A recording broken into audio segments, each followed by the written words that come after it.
ഇങ്ങനെയൊരു സദസ്സിൽ, പ്രത്യേകിച്ച് ഇങ്ങനെയൊരു പാനലിനോടൊപ്പം ഇരിക്കുന്നതിൽ വളരെ ഞാൻ ബഹുമാനിക്കപ്പെടുകയാണ് എന്നാണ് എനിക്ക് തോന്നുന്നത്. കാരണം അംബാസഡർ വേണു രാജാമണി പറഞ്ഞല്ലോ, അദ്ദേഹം വളരെയധികം 35 കൊല്ലത്തെ നയതന്ത്ര സേവനത്തിന് ശേഷം അദ്ദേഹം ഇപ്പോൾ ഒരു എഡ്യൂക്കേഷനിസ്റ്റ് കൂടിയായി മാറിയിരിക്കുകയാണ്. അങ്ങനെയൊരു വിശിഷ്ട വ്യക്തി എന്ന് തന്നെയല്ല, മറ്റൊരു കണക്ഷൻ ഞാൻ ചെറുതായിട്ട് പറയാം. ഈ നമ്മളിന്ന് ഹോർത്തൂസ് എന്നാണല്ലോ ഈ നമ്മുടെ മലയാള മനോരമയുടെ ഈ ലിറ്റററി ഫെസ്റ്റിവലിനെ വിളിക്കുന്നത്. ഈ ഹോർത്തൂസ് യഥാർത്ഥത്തിലൊരു ഡച്ച് കണക്ഷൻ ഉള്ളതാണെന്ന് എല്ലാവർക്കും അറിയാവുന്നതാണ്. അപ്പോൾ അവിടെ തന്നെ അംബാസഡറായിരുന്ന വേണു രാജാമണിയെ ഇവിടെ ഒരു വേദിയിൽ ലഭിച്ചത് തന്നെ നമുക്കൊരു വലിയൊരു ഒരു സൗഭാഗ്യമാണ്. അതുപോലെ മിസ്റ്റർ ഡെന്നി തോമസ്, അദ്ദേഹം ഒരു eminent educationist as well as ഒരു തിങ്കർ ഓൺ ഇൻ്റർനാഷണൽ അഫയേഴ്സാണ്. അതിനെക്കുറിച്ച് എനിക്കറിയില്ലായിരുന്നു. കഴിഞ്ഞ ദിവസം സംസാരിച്ചപ്പോഴാണ് ഞങ്ങളത് അറിയുന്നത് തന്നെ. അദ്ദേഹം എഡ്യൂക്കേഷൻ ഫീൽഡ് മാത്രമല്ല, ഒരു തിങ്കർ എന്നുള്ള രീതിയിൽ കൂടെ വളരെ അറിയപ്പെടുന്ന ഒരു വ്യക്തിയാണ്. എനിക്ക് കൂടുതലായിട്ടൊന്നും അവരെക്കുറിച്ച് പറയാനില്ല, നിങ്ങൾക്കൊക്കെ അറിയാവുന്നവരാണ്. ഏതായാലും നമുക്ക് വിഷയത്തിലേക്ക് കിടക്കാം. ഞാൻ ആദ്യം തന്നെ നമ്മളിപ്പോൾ വിഷയം മാറുന്ന ലോകവും ഇന്ത്യയും എന്നാണ്. അപ്പോൾ മാറുന്ന ലോകമെന്ന് പറഞ്ഞാൽ എവിടെ തുടങ്ങണമെന്ന് ശരിക്കും പറഞ്ഞാൽ വളരെ ബുദ്ധിമുട്ടാണ്. പക്ഷേ നമ്മൾ എപ്പോഴും ഈ അടുത്ത കാലത്ത് അല്ലെങ്കിൽ സമീപകാല ചരിത്രത്തിൽ നമ്മൾ ഒരു വലിയ മാറ്റം കണ്ടത് എനിക്ക് തോന്നുന്ന എൻ്റെ അഭിപ്രായത്തിൽ രണ്ടാം ലോക മഹായുദ്ധത്തിൻ്റെ അവസാനത്തോടെയാണ്. അതോടുകൂടി ആ കൊളോണിയൽ പീരീഡ് അങ്ങ് അവസാനിക്കുകയാണ്. ഒപ്പം തന്നെ ഈ കൊളോണിയൽ പീരീഡിൻ്റെ അതിന് ശേഷമെന്ന രീതിയിൽ നമുക്ക് ഒരു ശീതയുദ്ധം ആരംഭിക്കുകയാണ്. അതായത് 2 ബ്ലോക്കുകളായിട്ട് ലോകം തിരിയുകയും, ഒന്നൊരു ക്യാപിറ്റലിസ്റ്റ് വേൾഡെന്നും മറ്റൊന്ന് കമ്മ്യൂണിസ്റ്റ് വേൾഡെന്നും വേണമെങ്കിൽ പറയാം, അല്ലെങ്കിൽ വെസ്റ്റേൺ വേൾഡും ഒരു ഈസ്റ്റേൺ ഹെമിസ്ഫിയർ എന്നുള്ള രീതി 2 ബ്ലോക്കുകളായി, 2 ശാക്തിക ബ്ലോക്കുകളും 2 സാമ്പത്തിക രീതിയിലുള്ള ബ്ലോക്കുകളും ഒപ്പം തന്നെ 2 ഐഡിയോളജിക്കലായിട്ടുള്ള, അതായത് അങ്ങനെയുള്ള 2 ബ്ലോക്കുകളായിട്ട് ലോകം തിരിയുന്നതാണ് അന്ന് കണ്ടത്. അതോടൊപ്പം തന്നെ ഈ കോൾഡ് വാർ ഏതാണ്ട് ഒരു 50 മുതൽ 90 വരെ നീണ്ടു നിന്നു. ആ കാലത്ത് നമ്മൾ വളരെയധികം കോൺഫ്ലിക്റ്റുകൾ, അതായത് യുദ്ധങ്ങൾ സായുധമോ അല്ലാതെയോ ആയിട്ടുള്ള രാജ്യാന്തര യുദ്ധങ്ങൾ വളരെയധികം കണ്ടു. കൊറിയയിൽ യുദ്ധം, വിയറ്റ്നാമിൽ, അതുപോലെ തന്നെ മിഡിൽ ഈസ്റ്റ്, ഇവിടെയെല്ലാം പല യുദ്ധങ്ങൾ കണ്ടു. പല യുദ്ധങ്ങളും അവിടെ രമ്യതയിൽ അവസാനിക്കുകയോ അല്ലെങ്കിൽ ഒരു വിജയമോ പരാജയമോ മാറുകയോ ഒക്കെ ചെയ്തു. നമ്മൾ അതൊക്കെ ചരിത്രത്തിലേക്ക് അധികം ഞാൻ പോകുന്നില്ല. അങ്ങനെ ആ ഒരു പീരീഡായിരുന്നു. പക്ഷേ എങ്കിൽ തന്നെ ഇന്ന് നാം നോക്കുമ്പോൾ അത് അല്പം കൂടെ സ്റ്റേബിൾ പീരീഡായിട്ട് നമുക്ക് തോന്നാം. ആണോ അല്ലയോ എന്നുള്ളത് എൻ്റെ ഉത്തരം ഇവർ പറയട്ടെ, അതിലേക്ക് ഞാൻ വരുന്നേ ഉള്ളൂ. പക്ഷേ 90കൾക്ക് ശേഷം സോവിയറ്റ് യൂണിയൻ്റെ തകർച്ചയോടുകൂടി ആ 2 ഹെമിസ്ഫിയർ എന്നുള്ളത് മാറുകയും ഏതാണ്ട് ഒരു 10 കൊല്ലത്തോളം, ഒരു ദശകക്കാലത്തോളം ഒരു സിംഗിൾ ഹെമിസ്ഫിയർ അല്ലെങ്കിൽ ഒരു യൂണിലാറ്ററൽ അല്ലെങ്കിൽ ഒരു യൂണിപോളാർ വേൾഡായി മാറുകയാണ് എന്ന് നാം കരുതി. അതായത് അമേരിക്കൻ ഡോമിനേഷനോട് കൂടിയുള്ള ഒരു അമേരിക്കയുടെ it's prevail and strategic will was prevailing over the world എന്ന് വേണമെങ്കിൽ പറയാം. പക്ഷേ 90കളുടെ അവസാനത്തോടു കൂടി അതും മാറി. അതോടുകൂടി വീണ്ടും സോവിയറ്റ് യൂണിയൻ പഴയ റഷ്യയുടെ ഒരു ചെറിയൊരു തിരിച്ചുവരവ് നാം കാണുകയും, ഒപ്പം ഒരു 3-4 കൊല്ലത്തിന് ശേഷം 2005 ചൈനയുടെ ഉയർച്ച നാം കാണുകയും ചെയ്തു. അപ്പോൾ അങ്ങനെ പല ഫേസുകൾ നാം കണ്ടു. ഈ ഫേസുകൾക്കിടയിലൊക്കെ മുൻപേ ഞാൻ പറഞ്ഞ കൊറിയൻ യുദ്ധം, വിയറ്റ്നാം യുദ്ധം, ഇങ്ങനെ അനവധി യുദ്ധങ്ങളെപ്പറ്റി നമ്മൾ മുമ്പേ പറഞ്ഞു. അതുപോലെ തന്നെ മറ്റ് കോൺഫ്ലിക്റ്റുകളും ഉണ്ടായി. ഇതിനോടൊപ്പം തന്നെ മുൻപേ പറഞ്ഞ പോലെ അവ പലതും പരിഹരിക്കപ്പെടുകയോ അല്ലെങ്കിൽ തന്നെ അല്ലാതെ വരികയോ ചെയ്തു. പക്ഷേ ഒരു കോൺഫ്ലിക്റ്റ് മാത്രമുണ്ട് ഇതിനൊക്കെ മുൻപ് ആരംഭിച്ചിട്ടും ഇതുവരെ അവസാനിക്കാത്തതുമായിട്ടുള്ളത്. അതാണ് നമ്മൾ ഇന്നും അവിടെ നടന്നുകൊണ്ടിരിക്കുന്ന പലസ്തീൻ പ്രശ്നം, അത് സംബന്ധിച്ച കോൺഫ്ലിക്റ്റ് എന്നോ അല്ലെങ്കിൽ മിഡിൽ ഈസ്റ്റ് അല്ലെങ്കിൽ വെസ്റ്റ് ഏഷ്യൻ കോൺഫ്ലിക്റ്റ് എന്ന് നാം ഇന്ന് വിളിക്കുന്ന ആ ഒരു കോൺഫ്ലിക്റ്റ് ഈ സെക്കൻഡ് വേൾഡ് വാറിന് മുൻപ് ഫസ്റ്റ് വേൾഡ് വാർ തീർന്ന കാലത്ത് തുടങ്ങിയതാണ്. കഴിഞ്ഞ ദിവസം ഇവിടെ നമ്മുടെ ഹോർത്തൂസിൻ്റെ ആദ്യ ദിവസം പലസ്തീൻ അംബാസഡർ ഇവിടെ നമ്മുടെ അതിഥിയായി എത്തിയിരുന്നു. അദ്ദേഹം പറഞ്ഞു 1917 ബാൽഫൂർ ഡിക്ലറേഷൻ, അതായത് ജൂതന്മാർക്കൊരു ഹോംലാൻഡ് അന്നത്തെ British foreign secretary Arthur Balfour declare ചെയ്ത് അന്നാണ് ആ കോൺഫ്ലിക്റ്റിൻ്റെ ആരംഭം എന്ന് അദ്ദേഹം പറഞ്ഞു. അന്ന് ആരംഭിച്ചത് ഇപ്പോൾ 100 100 കൊല്ലം കഴിഞ്ഞു, 100 108 കൊല്ലമായി, ഇതുവരെ അത് തീർന്നിട്ടില്ല. അതിന് പല പല ഫേസുകളായിട്ട് അത് നാം കണ്ടു. ഞാൻ അതിലേക്കൊന്നും കൂടുതൽ പോകുന്നില്ല. അറബ് ഇസ്രയേലി യുദ്ധങ്ങളായി ഗാസയിലെ ഒടുവിലെത്തിയത് ഗാസ യുദ്ധമായിട്ടാണ്. അപ്പോൾ നമ്മളിപ്പോൾ അംബാസഡർ അന്ന് പറഞ്ഞത് ഇത് 1917 ഒരു കൊളോണിയൽ ലെഗസി ആയിട്ടാണ് അദ്ദേഹം പറഞ്ഞത്. നമ്മൾ ഇങ്ങനെയാണെങ്കിൽ എൻ്റെ ആദ്യത്തെ ചോദ്യം വേണുവിനോടാണ്. അതായത് നാം എത്ര കാലം ഇതിനെ ഈ ഒരു കൊളോണിയൽ ലെഗസി എന്ന് പറഞ്ഞുകൊണ്ട് നമ്മൾ പരിഹരിക്കാതെ അങ്ങോട്ട് മുന്നോട്ട് പോവുകയല്ലേ എന്നെനിക്ക് പലപ്പോഴും സംശയം തോന്നാറുണ്ട്. താങ്കൾക്ക് അതിനെക്കുറിച്ച് എന്താണ് പറയാനുള്ളത്? Thank you president. എല്ലാവർക്കും എൻ്റെ നമസ്കാരം. പശ്ചിമേഷ്യയിലെ ഇന്നത്തെ സാഹചര്യത്തെക്കുറിച്ച് പറയുകയാണെങ്കിൽ അറബിക്കിൽ ഫൗദ എന്നൊരു വാക്കുണ്ട്. അതിൻ്റെ അർത്ഥം കെയോസ്, കൺഫ്യൂഷൻ എന്നുള്ളതാണ്. ഇന്ന് പശ്ചിമേഷ്യയെക്കുറിച്ച് മാത്രമല്ല ലോക സാഹചര്യങ്ങളെക്കുറിച്ച് തന്നെ വേണമെങ്കിൽ നമുക്ക് ആ പദം ഉപയോഗിക്കാം. ഇപ്പോൾ പാലസ്റ്റൈൻ ഇസ്രായേൽ കോൺഫ്ലിക്റ്റ് സ്പെസിഫിക് ആയിട്ടും എടുത്താൽ തീർച്ചയായും അത് തുടക്കത്തിലെ ഏറ്റവും പ്രധാനപ്പെട്ട ഉത്തരവാദിത്വം പലസ്തീൻ അംബാസഡർ പറഞ്ഞതുപോലെ യുണൈറ്റഡ് കിങ്ഡമിനാണ്, ബ്രിട്ടനാണ്. നമുക്കെല്ലാവർക്കും പരിചിതമായ ഇന്ത്യയിൽ അവർ പ്രാവർത്തികമാക്കിയ ഡിവൈഡ് ആൻഡ് റൂൾ, അതേ പോളിസിയാണ് അവിടെയും ഇംപ്ലിമെൻ്റ് ചെയ്തത്. മൈനോറിറ്റി, വളരെ മൈനോറിറ്റി ആയിരുന്ന ജ്യൂസിനെ എൻകറേജ് ചെയ്ത് ലോകമെമ്പാടും ഉള്ള ജ്യൂസിനെ തിരിച്ച് പാലസ്റ്റൈനിലേക്ക് മാറ്റി പാർക്കാൻ വേണ്ടി അവർക്ക് സ്വാഗതം നൽകി, അവർക്ക് വേണ്ട പിന്തുണ നൽകി ഒരു ഒരു രണ്ട് ഫോഴ്സസ് കോൺഫ്ലിക്റ്റ് ചെയ്ത് നിൽക്കുന്ന സാഹചര്യം ഉണ്ടാക്കുന്ന ശ്രമത്തിലാണ് ഇന്നത്തെ ഈ പാലസ്റ്റൈൻ ഇഷ്യൂയുടെ ഒറിജിൻസ് ഉണ്ടാകുന്നത്. എന്നാൽ ചരിത്രപരമായി നമ്മൾ UK കുറ്റപ്പെടുത്തിയാൽ ഇന്ന് ഈ വിഷയം ഒരു പരിഹാരം കണ്ടെത്താതെ മുന്നോട്ട് പോകുന്നു അല്ലെങ്കിൽ തുടർന്നു പോകുന്നുണ്ടെങ്കിൽ അതിൻ്റെ ഏറ്റവും പ്രധാനപ്പെട്ട കാരണക്കാരൻ അമേരിക്കയാണ്. അമേരിക്കയിൽ ഇസ്രയേൽ എന്ന് പറയുന്നത് ഒരു ഡൊമസ്റ്റിക് പൊളിറ്റിക്കൽ ഇഷ്യൂ ആണ്. ജൂയിഷ് ലോബി എന്ന് പറയുന്നത് അവിടുത്തെ ഏറ്റവും പണക്കാരുടെ പിന്തുണയുള്ള ലോബിയാണ്.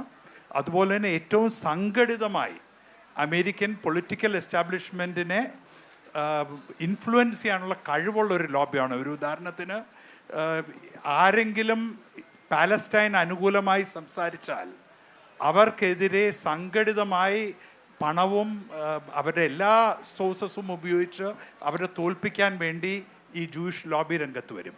അപ്പോൾ അമേരിക്കയിൽ ആര് ഭരണത്തിൽ വന്നാലും ഈ ജൂയിഷ് ലോബിയെ ഭയപ്പെടുന്നു, ധൈര്യമായി തീരുമാനങ്ങൾ എടുക്കാൻ തയ്യാറാകുന്നില്ല, ന്യായമായ പൊസിഷൻസിന് വേണ്ട പിന്തുണ നൽകുന്നില്ല എന്നതാണ് ഒരു സങ്കടാവസ്ഥ. അതിൻ്റെ കൂട്ടത്തിൽ ഇന്ന് ഇസ്രയേലിൽ ഒരു വലതുപക്ഷ എക്സ്ട്രീം റിലീജിയസ് പാർട്ടീസ് കൂടെ ഉൾപ്പെടുന്ന ഒരു ഭരണകൂടമാണ്. നെതന്യാഹു ഭരണത്തിൽ നിന്നും പോകാൻ നിന്ന സാഹചര്യത്തിലാണ് ഹമാസിൻ്റെ ടെററിസ്റ്റ് അറ്റാക്ക് ഉണ്ടായത്. അത് കാരണം അദ്ദേഹത്തിന് ഭരണത്തിൽ തുടരാൻ, ഈ യുദ്ധത്തെ ഒരു കാരണമാക്കി ഭരണത്തിൽ തുടരാനുള്ള ഒരു അവസരം കൂടി ലഭിച്ചിട്ടുണ്ട്. നമ്മൾ ഇസ്രയേലിനെ കുറിച്ച് സംസാരിക്കുമ്പോൾ നമ്മൾ ഓർത്തിരിക്കേണ്ട ഒരു കാര്യം, എല്ലാ ഇസ്രയേലികളും ഒരുപോലെ അല്ല ചിന്തിക്കുന്നത്, എല്ലാ ജ്യൂസും ഒരുപോലെ അല്ല ചിന്തിക്കുന്നത്. ഇസ്രയേലിനുള്ളിലുള്ളവരാണെങ്കിലും ലോകത്ത് എവിടെ ഉണ്ടായിരുന്നാലും ഒരുപാട് നല്ല ആൾക്കാർ അവിടെ സമാധാനം ഉണ്ടാകണം, പാലസ്തീനിന് അവർക്ക് അർഹരായ എല്ലാ അധികാരങ്ങളും നേടിയെടുക്കാൻ സാധിക്കണം എന്ന് വിശ്വസിച്ച് അതിനുവേണ്ടി പ്രവർത്തിക്കുന്ന ആൾക്കാരുണ്ട്. എന്നാൽ ഈ ഒരു എക്സ്ട്രീം ഫോഴ്സസിൻ്റെ ഹോസ്റ്റേജായി മാറിയിരിക്കുകയാണ് ഇസ്രയേൽ എന്ന രാജ്യം. അതിനോടൊപ്പം അമേരിക്കയിൽ നിന്നും കിട്ടുന്ന പിന്തുണയും, പ്രത്യേകിച്ച് UN അമേരിക്ക വീണ്ടും വീണ്ടും വീറ്റോ ഇസ്രയേലിന് വേണ്ടി ഉപയോഗിക്കുന്നതും, അവിടെ ഒരു സ്ഥായിയായ പ്രശ്ന പരിഹാരത്തിന് വേണ്ടി അമേരിക്ക വേണ്ട വിധത്തിൽ പ്രവർത്തിക്കാതെ ഇരിക്കുന്നതും, ഇസ്രയേലിനെ പിടിച്ചു നിർത്തുക, ഇസ്രയേൽ ഗാസയിൽ നടന്ന അതിക്രൂരമായ യുദ്ധം നമ്മളെല്ലാവരും കൺമുന്നിൽ കണ്ടതാണ്. അവരെ പിടിച്ചു നിർത്താൻ വേണ്ടി വേണ്ട നടപടികൾ അമേരിക്ക എടുക്കുന്നില്ല. നേരെ മറിച്ച് കൂടുതൽ ആയുധങ്ങൾ നൽകുന്നു, കൂടുതൽ പണം നൽകുന്നു, പിന്തുണയ്ക്കുന്നു എന്നുള്ളതെല്ലാമാണ് ഇന്നത്തെ ക്രൈസിസ്. യുണൈറ്റഡ് നേഷൻസ് ഉണ്ടായ 2 വർഷത്തിനുള്ളിലാണ് ഇസ്രായേൽ ജനിച്ചത്. ആ സമയം തൊട്ട് അവശേഷിക്കുന്ന ഒരു പ്രശ്നമാണ് പാലസ്റ്റൈൻ. UN സെക്രട്ടറി ജനറൽ തന്നെ പല പ്രാവശ്യം പറഞ്ഞിട്ടുണ്ട്, ഇതിൽ ഇസ്രായേൽ എടുക്കുന്ന നടപടികൾ തെറ്റാണ്. ലോകത്തെ ഭൂരിഭാഗം രാജ്യങ്ങളും പാലസ്റ്റൈൻ്റെ കൂടെയാണ്. എന്നാൽ അമേരിക്ക ഒരു രാജ്യം കാരണം, ഇസ്രയേൽ ഒരു രാജ്യം കാരണം ഇതിങ്ങനെ ഒരു പരിഹാരമില്ലാതെ തുടരുകയാണ്. ഇതിൻ്റെ എൻഡ് ഗെയിം എന്താണെന്ന് ആർക്കും വ്യക്തമല്ല. ഇസ്രയേൽ ഇതുവരെ നമ്മൾ കണ്ടതുകൊണ്ട് അവിടെ നിന്നുമുള്ള പാലസ്തീനിയൻസിനെ അവിടെ നിന്ന് പറഞ്ഞു വിട്ടിട്ട് ഇന്ന് പാലസ്റ്റൈൻ്റെ ടെറിട്ടറിയെ കൂടെ കയ്യിലെടുത്ത് അവരുടെ സാമ്രാജ്യത്വം അവിടെ ഉറപ്പ് വരുത്തുക എന്നതാണ് ഇന്നത്തെ ആ ഒരു ഇസ്രയേൽ ഭരണകൂടത്തിൻ്റെ ലക്ഷ്യം എന്ന് പലരും സംശയിക്കുന്നു. ഇസ്രയേലിന് ആ ലാൻഡ് വേണം, പക്ഷേ അറബ്സിന് വേണ്ട. അറബ്സ് വന്നു കഴിഞ്ഞാൽ അവരായിരിക്കും മെജോറിറ്റി. അപ്പോൾ ഒരു ഡെമോക്രാറ്റിക് സിസ്റ്റത്തിൽ അവരുടെ ഭരണം നഷ്ടപ്പെട്ടു എന്ന് പറയും. അതുകൊണ്ട് അറബ്സിനെ പറഞ്ഞു വിടുകയും ലാൻഡ് പിടിച്ചെടുക്കുകയും കൂടുതൽ കൂടുതൽ ജൂസിനെ വീണ്ടും അവിടെ വന്ന് ഇന്ന് പാലസ്തീനിയൻസ് ജീവിക്കുന്ന സ്ഥലത്ത് സെറ്റിൽ ചെയ്യിക്കുക എന്നതാണ് ഇസ്രയേലിൻ്റെ ലക്ഷ്യം. സോ ഇപ്പോൾ ഈ അടുത്ത കാലത്തൊന്നും പെട്ടെന്നൊരു സൊല്യൂഷൻ ഉണ്ടാകും എന്ന് നമുക്ക് വളരെ ദുഃഖവശാൽ പ്രതീക്ഷിക്കാൻ ആകില്ല. പിന്നെ ഒരു കാര്യം കൂടി പറഞ്ഞുകൊണ്ട് ഞാൻ അവസാനിപ്പിക്കട്ടെ. ഇന്ത്യയിലും ഇന്ത്യ നേരിടുന്ന പല പ്രശ്നങ്ങൾക്കും, പ്രത്യേകിച്ചും കശ്മീർ പ്രശ്നത്തിന് ഇസ്രയേൽ പോളിസീസ് ആണ് നമുക്കൊരു ആൻസർ എന്ന് പറയുന്ന പലരും ഇന്ത്യയിലുണ്ട്. അത് തികച്ചും തെറ്റാണ്. നമ്മൾ ആ ഇസ്രയേലിൻ്റെ പോളിസീസ് അനുകരിച്ചാൽ കൂടുതൽ ടെററിസം, കൂടുതൽ കോൺഫ്ലിക്റ്റ്, കൂടുതൽ ടെൻഷൻസ് മാത്രമേ ഉണ്ടാകുള്ളൂ. ഇന്ത്യയെ പോലെ ഒരു പ്ലൂറലിസ്റ്റിക് രാജ്യത്തിന്, എല്ലാ മതങ്ങളും എല്ലാ വിഭാഗത്തിൽപ്പെട്ട ആൾക്കാരും ഒരുമിച്ച് ജീവിക്കുന്ന ഒരു രാജ്യത്തിന് ചർച്ചയിലൂടെ, ഡയലോഗിലൂടെ, കോംപ്രമൈസിലൂടെ, നെഗോസിയേഷനിലൂടെ മാത്രമേ ഒരു പരിഹാരം കണ്ടെത്താൻ സാധിക്കുകയുള്ളൂ. ശ്രീ വേണു പറഞ്ഞതിലൊരു കാര്യത്തോട് എനിക്ക് കൂടുതൽ ചോദിക്കാനുണ്ട്. പക്ഷേ അതിന് മുൻപ് എനിക്ക് ശ്രീ ഡെന്നിയോട് ഇതേ ചോദ്യം തന്നെ, ഇപ്പോൾ വേണുവിനോട് ചോദിച്ച അതേ ചോദ്യം തന്നെ എനിക്ക് ചോദിക്കാനുണ്ട്. ഇതേക്കുറിച്ച് പ്രത്യേകിച്ച് വേണു ഒരു കാര്യം പറഞ്ഞു, അതായത് ഇതിൽ പല ഞാൻ കൊളോണിയൽ അതിൻ്റെ ലെഗസി മാത്രമാണോ എന്ന് ചോദിച്ചു. വേണു അതാണ്. അത് കൂടാതെ തന്നെ അദ്ദേഹം അമേരിക്കയുടെയും അതുപോലെ തന്നെ ഇസ്രയേലിലെ വലതുപക്ഷ ഗവൺമെൻറ്റിനെയും അദ്ദേഹം അതേ കുറ്റം ആരോപിക്കുകയാണ് അദ്ദേഹം. താങ്കൾക്ക് അതിനോട് എന്താണ് പറയാനുള്ളത്? നമസ്കാരം. ഈ വേണു സാർ പറഞ്ഞതിനോടൊക്കെ ഞാൻ യോജിക്കുന്നു. എങ്കിൽ പോലും ഈ അമേരിക്കയുടെ നയം പറയുമ്പോൾ, അപ്പോൾ അമേരിക്ക ഇവിടെ മാത്രമല്ല, പശ്ചിമേഷ്യയിൽ മാത്രമല്ല, ലോകത്ത് പലയിടങ്ങളിൽ സംഘർഷമാണ്. ഇപ്പോൾ രണ്ടാം ലോകമഹായുദ്ധത്തിന് ശേഷം ഏറ്റവും കൂടുതൽ ദീർഘിച്ച യൂറോപ്പിലുണ്ടായ യുദ്ധമാണ് ഉക്രൈൻ റഷ്യ വാർ. നമുക്ക് ആ യുദ്ധത്തിൻ്റെ ആരംഭം നമുക്കറിയാം. യുക്രൈന് നാറ്റോ സഖ്യത്തിൽ ചേരുമെന്ന് പറഞ്ഞതിൻ്റെ പേരിലാണ് റഷ്യ പ്രധാന കാരണമായി പറഞ്ഞത് യുദ്ധം ആരംഭിക്കാൻ കാരണം. പക്ഷേ എപ്പോൾ ഈ യുദ്ധം ഒരു 28-ന് പരിപാടി വെച്ചപ്പം ഉക്രൈൻ റഷ്യ വാർ അവസാനിപ്പിക്കുമെന്ന് പറയുന്നുണ്ട്. പക്ഷേ നമുക്കറിയാം അതിൻ്റെ അകത്ത് ഏറ്റവും പ്രധാനപ്പെട്ട കാര്യം എന്ന് പറഞ്ഞാൽ നാറ്റോ സഖ്യത്തിൽ ചേരണ്ട എന്ന് അമേരിക്കയും റഷ്യയും ഒരുമിച്ച് സമ്മതിച്ചിരിക്കുകയാണ്. അപ്പോൾ അങ്ങനെ അമേരിക്കയുടെ താല്പര്യം നിലനിർത്താൻ വേണ്ടിയാണ് എല്ലാ സ്ഥലങ്ങളിലും. അപ്പം ഇന്നത്തെ പത്രങ്ങൾ എടുത്ത് വായിച്ചു നോക്കിയാൽ അറിയാം, വെനസ്വേലയിൽ അവിടുത്തെ പ്രശ്നങ്ങൾ രൂക്ഷമായി, അമേരിക്ക അവിടെ നടപടികൾ ആരംഭിച്ചു. അപ്പോൾ അതേപോലെ എവിടെയായാലും ഈ അമേരിക്കയുടെ ഇടപെടലുകൾ എപ്പോഴും അമേരിക്കയുടെ താല്പര്യം സംരക്ഷിക്കാൻ വേണ്ടിയാണ്. പ്രത്യേകിച്ച് ട്രംപ് അധികാരത്തിൽ വന്നതോടെ അദ്ദേഹത്തിനൊരു ഒരു 3 പരിപാടികളാണ് ഞാൻ അദ്ദേഹത്തെ നിരീക്ഷിക്കുമ്പോൾ കാണുന്നത്. ഒന്ന്, അമേരിക്ക ഫസ്റ്റ്, അമേരിക്ക അല്ലാതെ വേറെ രാജ്യം വേണ്ട, അമേരിക്കയാണ് എല്ലാം. 2, അദ്ദേഹം വൈകാരികപരമായി എടുക്കുന്ന പല തീരുമാനങ്ങൾ, പെട്ടെന്ന് എടുക്കുന്ന തീരുമാനങ്ങൾ, അത് ആൾക്കാരെ ഒരുപാട് ആശങ്കകുലരാക്കുന്നുണ്ട്. 3, അമേരിക്കയുടെ ഒരു ആധിപത്യം, അല്ലെങ്കിൽ വ്യവസായ മേഖലയിലായാലും വിപണിയിലായാലും മറ്റ് രാജ്യങ്ങളിലെ നയതന്ത്രത്തിലായാലും അമേരിക്ക എടുക്കുന്ന അവരുടെ ഒരു ആധിപത്യം. ഇങ്ങനെ 3 കാര്യങ്ങളിൽ ഊന്നിയിട്ടുള്ള ഒരു ഭരണ സംവിധാനത്തിലേക്കാണ് അദ്ദേഹം പോകുന്നത്. അത് ഈ ഒരു കാര്യത്തിൽ ഇപ്പം ട്രംപ് വന്നതുകൊണ്ടാണ് ഇത്രയൊക്കെ പശ്ചിമേഷ്യ ഇത്രയൊക്കെ സംഘർഷഭരിതമാകുകയും, എന്നാൽ ഇത് പരിഹരിക്കുന്നതിനും ട്രംപ് തന്നെയാണ് മുൻകൈ എടുത്തത് എന്നുള്ള ഒരു ചർച്ച ആൾക്കാരിലേക്ക് എത്തിക്കുകയും ചെയ്യുന്നുണ്ട്. പക്ഷേ അത് വായിച്ചു നോക്കിയാൽ, അല്ലെങ്കിൽ ഈ ഉടമ്പടികളെല്ലാം വായിച്ചു നോക്കുമ്പോൾ എപ്പോഴും ഇസ്രായേലിന് മാത്രം അനുകൂലമായ ഒരു നടപടിയാണ്. അതിൻ്റെ അകത്ത് ഈ പാലസ്തീൻ്റെ പല പ്രശ്നങ്ങളും അത് കേട്ടില്ല, അല്ലെങ്കിൽ പാലസ്തീൻ്റെ ഇപ്പോൾ ഉക്രൈനും പാലസ്തീൻ്റെയും പ്രശ്നങ്ങൾ ഒരുമിച്ച് തീർക്കുന്നുവെന്നാണ് ഇപ്പോൾ ട്രംപ് കഴിഞ്ഞ ദിവസം പറഞ്ഞത്. അപ്പോൾ അതിൻ്റെ അകത്ത് ഈ പാലസ്തീൻ്റെ പ്രശ്നം പരിഹരിക്കുമ്പോൾ നഷ്ടപരിഹാരം കൊടുക്കാമെന്നെങ്കിലും ഒരു വ്യവസ്ഥ വെക്കുന്നുണ്ട്. എന്നാൽ ഉക്രൈൻ വ്യവസ്ഥയിൽ നഷ്ടപരിഹാരമല്ല, ഉക്രൈൻ്റെ ഈ 28-ന് പരിപാടിയിൽ പ്രത്യേകിച്ച് പറയുന്നത് ഈ രാജ്യത്ത് വന്ന എല്ലാ നഷ്ടങ്ങളിലും അവർ കണക്കാക്കുന്നില്ല. പകരം അമേരിക്ക സഹായിച്ചത് എത്രയാണോ അതിന് തുല്യ തുകയുടെ നാച്ചുറൽ റിസോഴ്സ് അവർ കൊണ്ടുപോകും. എത്ര വർഷമൊന്നും കരാറില്ല. അതുപോലെ തന്നെ പകുതി ആണവ യൂറോപ്പിലെ ഏറ്റവും വലിയ ആണവ നിലയമാണ് ഈ സപ്രോഷ്യയിലെ ആണവ നിലയം. അവിടുത്തെ ആണവ വൈദ്യുതിയുടെ നേർപകുതി റഷ്യ കൊണ്ടുപോകും, അതും അൺലിമിറ്റഡ് ആയിട്ട്. അപ്പോൾ ഈ രീതിയിലുള്ളൊരു നയമാണ് അമേരിക്ക എല്ലാ കാലത്തും തുടർന്നുകൊണ്ടിരുന്നത്. ഇപ്പോൾ അമേരിക്കയും റഷ്യയും അല്ലെങ്കിൽ സമീപ രാജ്യങ്ങളും ഒക്കെ ഒരുമിച്ചിരുന്ന് ഒരു ദിവസം കൊണ്ട് തീർക്കാവുന്ന പ്രശ്നമാണ് ഓരോ ദിവസവും തീർന്നുകൊണ്ടിരിക്കുന്നത്. അപ്പോൾ ഇതിൻ്റെ പിന്നിൽ ഇതൊന്നുമല്ല, നമ്മളെപ്പോഴും പത്രങ്ങളിൽ വായിക്കുന്നതിനൊന്നുമല്ല, അതിൻ്റെ പുറകിലും പല അജണ്ടകളുണ്ട് എന്ന് വേണം മനസ്സിലാക്കാൻ. കാരണം പ്രശ്നം അവസാനിച്ച് കഴിഞ്ഞ് കഴിഞ്ഞാൽ പിന്നെ ഇനി ഇസ്രായേൽ പാലസ്തീൻ സംഘർഷം എന്നൊരു വേർഡുണ്ടാവില്ലല്ലോ. നമ്മളൊക്കെ പത്രം വായിക്കാൻ തുടങ്ങിയ കാലം തൊട്ടേ ഇതെല്ലാ ദിവസങ്ങളിലും വാർത്തകൾ നിരന്തരമായിട്ടുള്ളതാണ്. അപ്പോൾ അത് അവസാനിപ്പിക്കുന്ന ഒരു രംഗം നമുക്ക് ഇന്നും കാണുന്നില്ല. സമാധാനം എന്ന വാക്ക് ഇനിയും അകലെയാണ് എന്ന് തന്നെയാണ്. ഇപ്പോൾ ശ്രീ ഡെന്നി ഒരു കാര്യം പറഞ്ഞു, അതായത് ട്രംപിനെ നമ്മൾ കുറ്റപ്പെടുത്തുന്നതോടൊപ്പം തന്നെ എല്ലാ പ്രശ്നത്തിലും ഒപ്പം തന്നെ ട്രംപ് വളരെയധികം സമാധാന ശ്രമങ്ങൾ നടത്തുകയും ചെയ്തിരുന്നു. പ്രത്യേകിച്ച് അബ്രഹാം അക്കോർഡ്സ് പലപ്പോഴും പലരും മറന്നു പോകുന്ന ഒരു കാര്യമാണ്. അതുപോലെ ട്രംപിനെ മാറ്റി നിർത്തിക്കൊണ്ട് നമ്മൾ അമേരിക്കയുടെ പോളിസി നോക്കിയാലും അമേരിക്ക പലപ്പോഴും നമ്മൾ കണ്ടിട്ടുണ്ട്. ഇപ്പോൾ ഈജിപ്റ്റ് ഇസ്രായേൽ കോൺഫ്ലിക്റ്റ് ശരിക്കും പറഞ്ഞാൽ പരിഹരിച്ചത് കാർട്ടറായിരുന്നു, അതായത് ക്യാമ്പ് ഡേവിഡ് അക്കോർഡിൽ കൂടെ. അങ്ങനെ അമേരിക്കയുടേതായിട്ടുള്ള മറ്റ് പല പോസിറ്റീവ് ഇൻ്റർവെൻഷൻസും നമ്മൾ കാണുന്നുണ്ട്. അപ്പോൾ പക്ഷേ ഞാൻ ചോദിക്കുന്നത്, America is America. It's a big power. It's not just a big power. It's a superpower. And as of now, currently it's a sole superpower എന്ന് പറയാം. കാരണം ചൈന ആ പൊസിഷനിലേക്ക് ഇപ്പോഴും എത്തിയിട്ടില്ല. അപ്പോൾ ഒരു സോൾ സൂപ്പർ പവർ എന്ന് പറയുമ്പോൾ ലോകത്തെ പലയിടത്തും അങ്ങനെ ഒരു അവർക്ക് ഇടപെടേണ്ടി വരും. കാരണം ഒരു സൂപ്പർ പവർ ആയത് തന്നെ അവർക്ക് വളരെയേറെ സ്റ്റേക്സ് ഉള്ളത് കൊണ്ടാണ്. ആ സ്റ്റേക്സിൽ അവർക്ക് പെർഫോം ചെയ്യാൻ വേണ്ടി അവർ ചെയ്യും. ചിലത് തെറ്റുന്നു, ചിലത് ശരിയാകുന്നു. അപ്പം നമ്മളതിനെ അങ്ങനെ ഒരു മോറലിസ്റ്റിക് വ്യൂവിലാണോ കാണേണ്ടത്, ഒരല്പം കൂടെ റിയലിസ്റ്റിക് വ്യൂ ആയിട്ട് നമുക്ക് കണ്ടുകൂടെ? അതായത് it's A reality that America is A real superpower and they do intervene, just like we mentioned about Britain was the superpower at one point of time. അവർ ഇടപെട്ടുകൊണ്ടിരിക്കുക, അങ്ങനെയാണ് ആ സൂപ്പർ പവർ ആകുന്നത്. അപ്പം that's A reality of the world, അങ്ങനെയല്ലേ എന്നാണ്. അല്ല, അപ്പം America ഇന്നൊരു soul super power ആണ് എന്നുള്ളത് ഒരു പരമസത്യമാണ്, ഒരു പരമ യാഥാർത്ഥ്യമാണ്. അത് ഈ അടുത്ത കാലത്ത് ഏറ്റവും കൂടുതൽ തെളിയിച്ചത് അമേരിക്ക ഇറാനിലെ ന്യൂക്ലിയർ സൈറ്റ്സിനെ ബോംബ് ചെയ്തപ്പോഴാണ്. അതുപോലെ തന്നെ ഇന്ന് ഇസ്രയേലിനുള്ള കേപ്പബിലിറ്റീസ് വലിയൊരു തോത് അമേരിക്കയാണ് നൽകിയിരിക്കുന്നത്. ഇസ്രയേലിനെ ഡിഫെൻഡ് ചെയ്യാൻ വേണ്ടി, ഇറാൻ്റെയും ഹൂത്തീസിൻ്റെയും എല്ലാം മിസൈൽ അറ്റാക്സിൽ നിന്ന് ഡിഫെൻഡ് ചെയ്യാൻ വേണ്ടിയുള്ള എയർ ഡിഫൻസ് ഷീൽഡ് അമേരിക്കയാണ് ഇസ്രയേലിന് പ്രൊവൈഡ് ചെയ്തിരിക്കുന്നത്.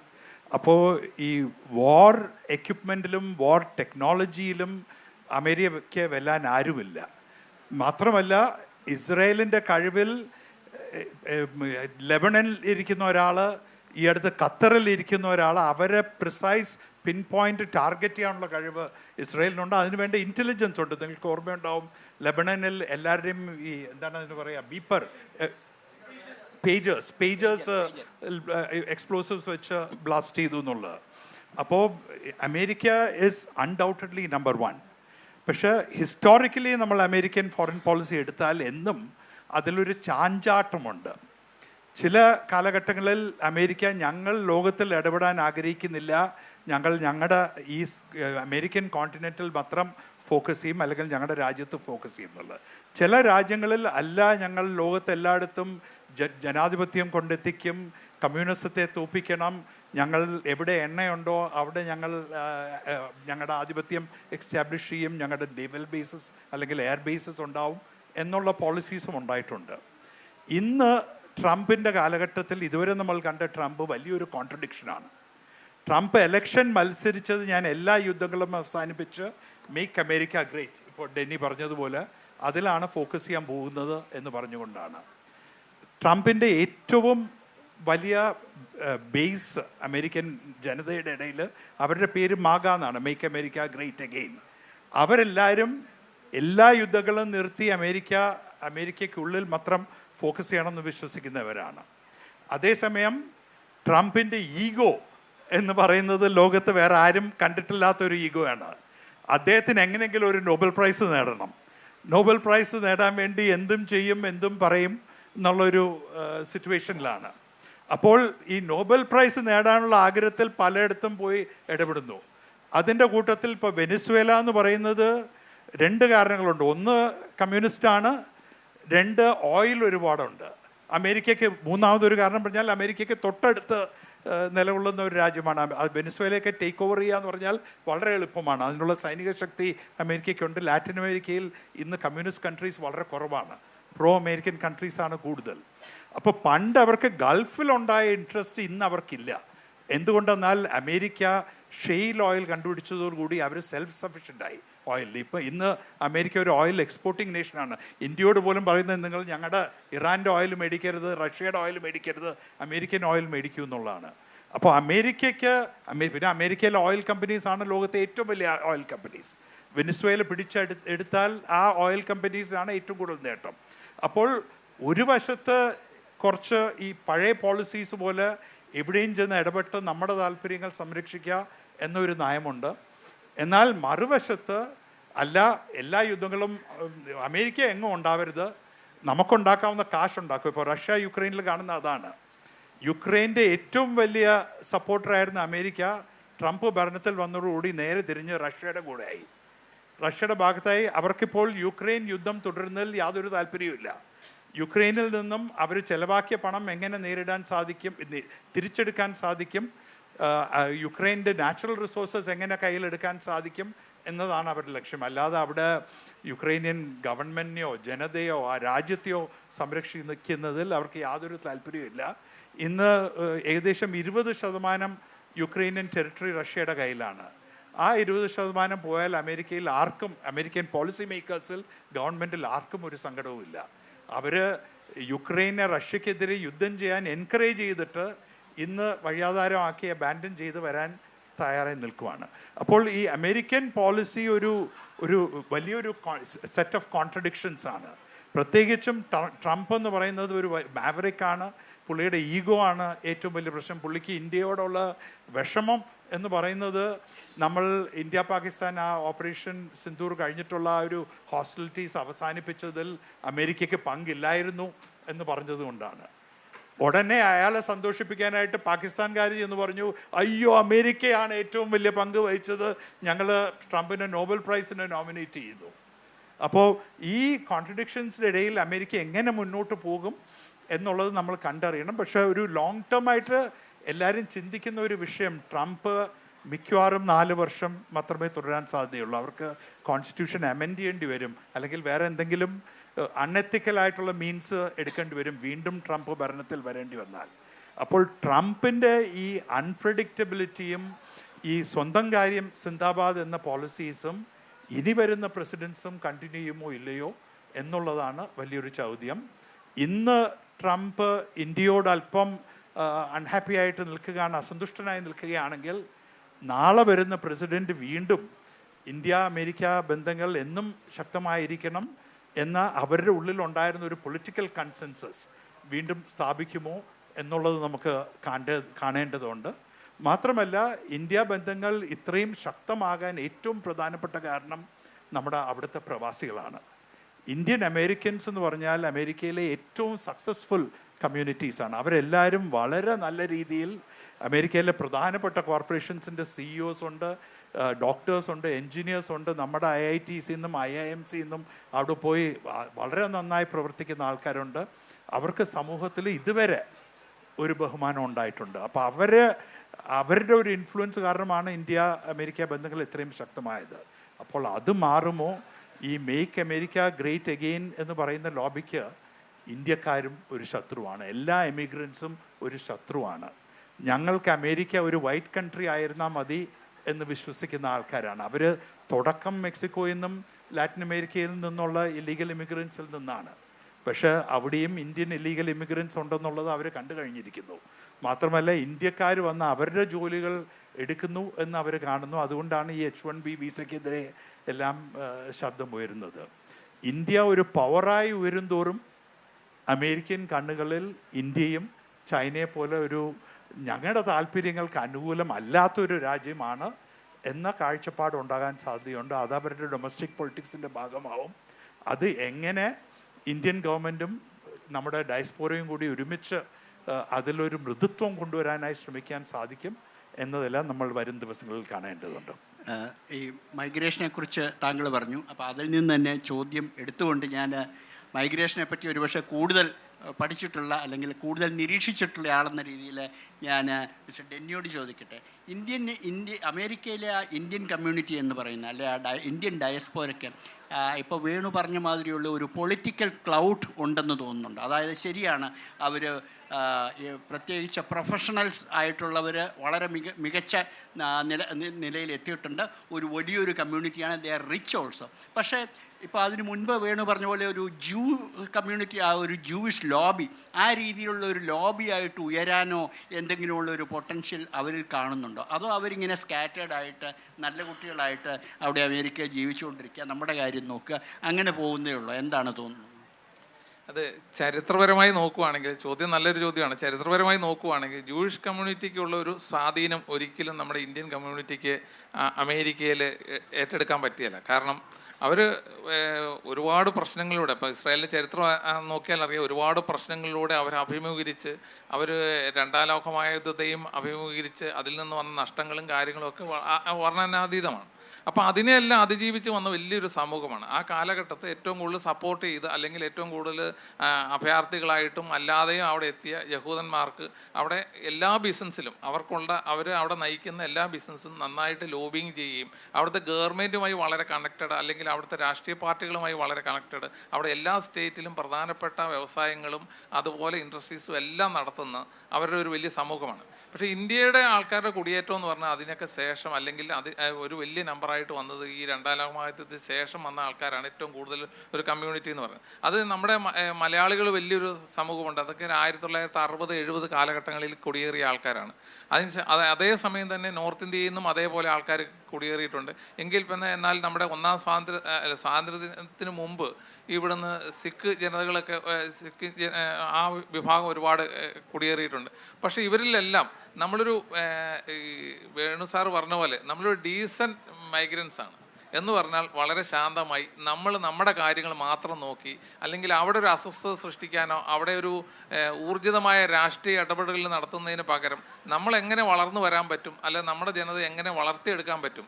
അപ്പോൾ അത് നമ്മുടെ ഇന്ത്യൻ ഒരു നയതന്ത്രത്തിൻ്റെ ഭാഗമായിട്ട് പോലും എനിക്ക് ചില സമയത്ത് തോന്നി. കാരണം ഇന്ത്യ ഒരു റിസ്ക് അവേഴ്സ് ഡിപ്ലോമസി കൈകാര്യം ചെയ്യുന്നത്, അതായത് എവിടെയും റിസ്ക് എടുത്ത്, അപ്പം ഈ ഉക്രൈൻ റഷ്യൻ യുദ്ധത്തിൽ പോലും ഇന്ത്യ ഒരു മധ്യസ്ഥനാകുമെന്ന് ലോകത്തെ എല്ലാ രാജ്യങ്ങളും പ്രതീക്ഷിച്ചതാണ്. പക്ഷേ അത് കാര്യമായ ഒരു ഇടപെടലിൽ നമ്മുടെ ഭാഗത്ത് നിന്നുണ്ടായില്ല. കാരണം നമുക്ക് റഷ്യയെ പിണക്കാൻ പറ്റത്തില്ല, അമേരിക്കയെ പിണക്കാൻ പറ്റത്തില്ല, എല്ലാവരുടെ ഇടയ്ക്ക് നിൽക്കുകയാണ്. അപ്പോൾ ആ ഒരു മനസ്ഥിതിയാണ് നമ്മുടെ ഇന്ത്യൻ സമൂഹവും അമേരിക്കയിൽ വെച്ച് പുലർത്തുന്നതാണ് എന്ന് ചിന്തിക്കുന്ന ഒരാളാണ്.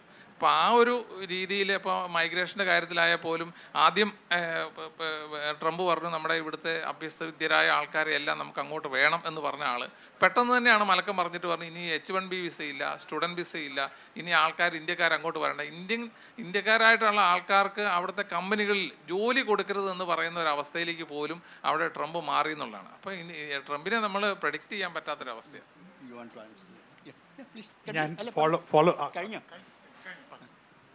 ഫോളോ അപ്പ് ആയിട്ട് ഒരു കാര്യം കൂടി പറയാൻ ആഗ്രഹിക്കുകയാണ്. ഞാൻ ഇന്ത്യൻ എംബസി വാഷിങ്ടണിൽ പ്രവർത്തിച്ച ഒരു വ്യക്തിയാണ് 2005 മുതൽ 2007 വരെ.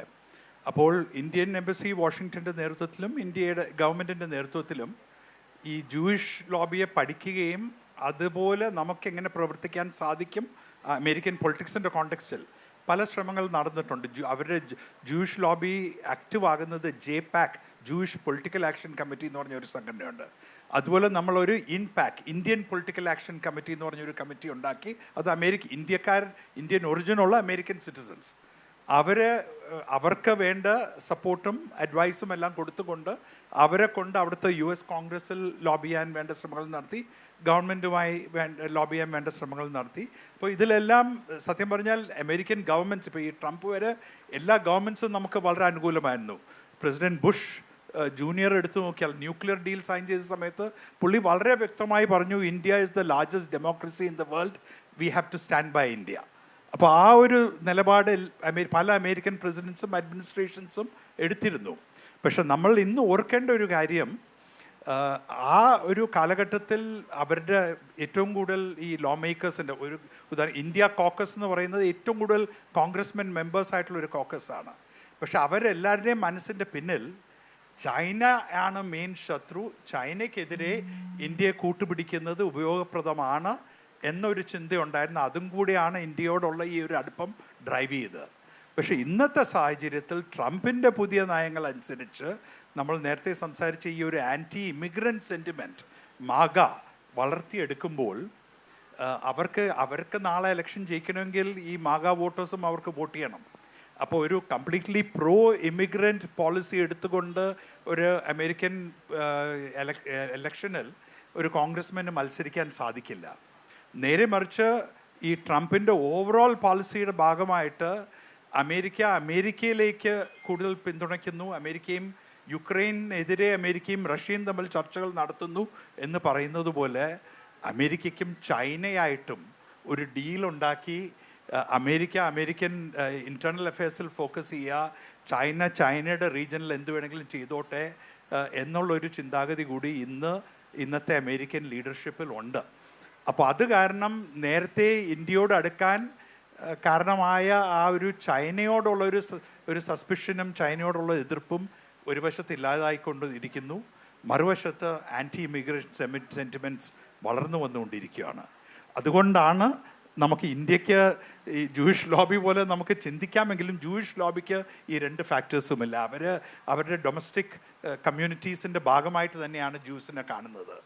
അപ്പോൾ ഇന്ത്യക്കാർ ഇന്നും പുറമേ നിന്ന് വന്ന വിദേശികൾ, മറ്റൊരു നിറം ഉള്ള വിദേശികൾ, മറ്റ് മതങ്ങളിൽ വിശ്വസിക്കുന്ന വിദേശികൾ എന്നൊക്കെയാണ് കാണുന്നത്. അതുകൊണ്ട് ആ ഒരു ആൻറ്റി ഇമിഗ്രേറ്റ് സെൻറ്റിമെൻറ്റ് നമ്മൾ ഭയപ്പെടേണ്ടതുണ്ട്.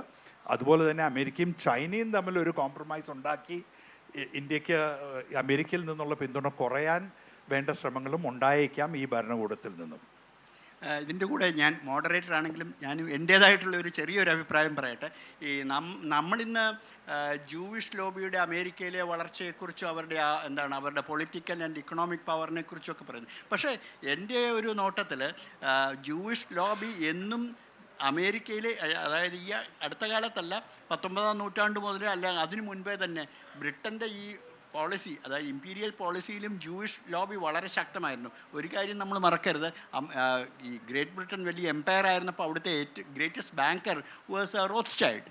അങ്ങനെ വളരെയധികം ജൂയിഷ് ഫാമിലീസാണ് അന്നും പൊളിറ്റിക്സ് കൺട്രോൾ ചെയ്തിരുന്നത്. അപ്പോൾ അന്നത്തെ കാലത്തെയും ഇന്നത്തെ കാലത്തെയും ബിഗ്ഗസ്റ്റ് അല്ലെങ്കിൽ സോൾ സൂപ്പർ പവേഴ്സിനെ കൺട്രോൾ ചെയ്യുന്ന ഇന്നും ജൂയിഷ് ലോബിയാണ്. അതിനോട് താങ്കൾക്ക് എന്താണ് ഒരു? തീർച്ചയായിട്ടും അത് തന്നെയാണ് ഞാൻ മുമ്പ് പറഞ്ഞു വെച്ചത്. കാരണം അവരും നമ്മളും തമ്മിൽ ഒരുപാട് വ്യത്യാസമുണ്ട്. അപ്പം അവരുടെ ഒരു ശക്തി എന്ന് പറയുന്നത് ചരിത്രത്തിൽ നോക്കിയാലും എപ്പോഴത്തെ ഇടപെടലുകൾ നോക്കിയാലും അവരുടെ കയ്യിലാണ് പല വ്യവസായ ശൃംഖലകളും എല്ലാം അവരാണ് നിയന്ത്രിക്കുന്നത്. അവരുടെ ശക്തി അവിടെ മാത്രമല്ല, ഇപ്പോൾ ഉക്രൈനിൽ പോലും ഒരു വലിയൊരു വിഭാഗം ജൂയിഷ് ഉണ്ട്. അപ്പോൾ അവരുടെ താല്പര്യം അവിടെ സംരക്ഷിക്കപ്പെടുന്നുണ്ട്. അവർക്ക് വേണ്ടിയിട്ടാണ് ഏറ്റവും കൂടുതൽ ട്രംപ് സംസാരിക്കുകയും യൂറോപ്യൻ യൂണിയൻ സംസാരിക്കുകയും. ഇപ്പോൾ ഇതിൻ്റെ അകത്ത് ഏറ്റവും കൂടുതൽ ഇപ്പോൾ അമേരിക്ക പോലും ദുർബലമാകുന്ന രീതിയിലാണ് ഇപ്പോൾ യുക്രൈൻ്റെ കാര്യത്തിൽ നിലപാടെടുത്തത് പോലും. കാരണം യൂറോപ്യൻ യൂണിയനെ പിണക്കുക ചെയ്യുന്നത്. കാരണം യൂറോപ്യൻ യൂണിയൻ പറഞ്ഞിട്ടാണല്ലോ നാറ്റോ സഖ്യം. ഇപ്പോൾ പോളണ്ടിന് ഇപ്പുറത്തേക്ക് നാറ്റോയിൽ ആരും ചേരാൻ പാടില്ല എന്നുള്ള രീതിയിലാണ് ഈ 28 പരിപാടികൾ വായിച്ചാൽ മനസ്സിലാകുന്നത്. അപ്പോൾ അതിൻ്റെ അർത്ഥം എന്ന് പറഞ്ഞു കഴിഞ്ഞാൽ ഏത് രംഗത്ത് എവിടെയായാലും ഈ ഇസ്രായേൽ ജനത അല്ലെങ്കിൽ ഇസ്രായേൽ വംശജർ ചെലുത്തുന്ന സ്വാധീനം വളരെ വലുത് തന്നെയാണ്. യുക്രൈനെ കുറിച്ച് കൂടുതൽ നിരീക്ഷിച്ച അല്ലെങ്കിൽ പഠിച്ച ആളെന്നുള്ള രീതിയിൽ എന്നെനിക്കങ്ങനെ തോന്നി. അങ്ങനെ ചോദിക്കുകയാണ്, ഈ യുക്രൈൻ ഇന്നത്തെ ഈ നടന്നുകൊണ്ടിരിക്കുന്ന ഈ കോൺഫ്ലിക്റ്റ് ഏത് രീതിയിൽ അവസാനിക്കാണ് താങ്കളുടെ നോട്ടത്തിൽ സാധ്യതയുള്ളത്? അതായത് 2014 ചോദിക്കാൻ ആഗ്രഹിക്കുന്ന ഒരു ചോദ്യം കൂടിയായിരിക്കും അത്. 2014 റഷ്യ ഉക്രൈൻ ഒരു യുദ്ധം ഉണ്ടായിരുന്നു. അന്ന് ക്രിമിയ എന്ന് പറയുന്ന ഒരു വലിയ പാർട്ട്, അത് കൂടുതലും റഷ്യൻ വംശജരാണ് അവിടെ താമസിച്ചിരുന്നത്. അത് അവർ കൈവശപ്പെടുത്തിയെങ്കിലും ഔദ്യോഗികമല്ലെങ്കിൽ പോലും അവരുടെ കയ്യിൽ തന്നെയായിരുന്നു. അതിനുശേഷം അവിടുത്തെ ഏറ്റവും കൂടുതൽ സമ്പന്നമായ അല്ലെങ്കിൽ നാച്ചുറൽ റിസോഴ്സ് കിട്ടാൻ സാധ്യതയുള്ള മേഖലയാണ് ഈ ഡോൺബാസ് എന്ന് പറഞ്ഞത്, ഡോനസ്ക് അല്ലെങ്കിൽ ലുഹാൻസ്ക് എന്നൊക്കെ പറയുന്ന ഏരിയ. ആ ഏരിയ മുഴുവനും അവരുടെ കൺട്രോളിലായി. ഇനി അവർക്കുള്ള ഹേഴ്സൺ എന്ന് പറയുന്നതും സപ്രോഷ്യ എന്ന് പറയുന്ന 2 മേഖലകൾ കൂടി എത്തിക്കഴിഞ്ഞാൽ ഒരു വലിയ രാജ്യമാണ് ഉക്രൈൻ എന്ന് പറഞ്ഞാൽ. അതിൻ്റെ ഒരു വലിയൊരു ഭാഗം അവരുടെ കയ്യിലേക്ക് കൊടുക്കുകയാണ്. അതുകൊണ്ടാണ് അവിടുത്തെ സെലൻസ്കി പറഞ്ഞത്, എനിക്ക് 2 തീരുമാനത്തിൽ ഒന്നേ എടുക്കാൻ പറ്റുള്ളൂ. കഴിഞ്ഞ ദിവസം അവർ അസംബ്ലിയിൽ പറഞ്ഞതാണ്, അദ്ദേഹം ജനങ്ങളോട് വേണ്ടി പറഞ്ഞതാണ്, ഒന്നെങ്കിൽ ഞാൻ കീഴടങ്ങുക, റഷ്യയുടെ മുന്നേ കീഴടങ്ങുക, അല്ലെങ്കിൽ എൻ്റെ ജനതയെ ഞാൻ വഞ്ചിക്കുക, അല്ലെങ്കിൽ എൻ്റെ ഏറ്റവും നല്ല സുഹൃത്തിനെ നഷ്ടപ്പെടുത്തുക. ഏറ്റവും നല്ല സുഹൃത്ത് എന്ന് പറയുന്ന അല്ലെങ്കിൽ എന്നെ സഹായിച്ചത് അമേരിക്കയാണ്. അപ്പോൾ ഒന്നെങ്കിൽ അമേരിക്ക പറയുന്നത് കേൾക്കുക, അല്ലെങ്കിൽ നമ്മൾ ഈ റഷ്യയുടെ മുന്നിൽ അല്ലെങ്കിൽ ഇവരുടെ മുന്നിൽ ഇവരെല്ലാം ഒഴിവാക്കി കീഴടങ്ങുക എന്നുള്ള അവസ്ഥയാണ്. ഇപ്പോഴത്തെ രാഷ്ട്രീയ സാഹചര്യം നമുക്കറിയാം. അത് അമേരിക്ക പറയുന്നത് പോലെ അല്ലെങ്കിൽ അമേരിക്കയും റഷ്യയും തമ്മിലൊരു ധാരണയിൽ തന്നെ ആണ് ഇപ്പോൾ ഇത് അവസാനിക്കും എന്നുള്ള ഒരു അവസ്ഥയിലാണ് ഉള്ളത് ഇപ്പം.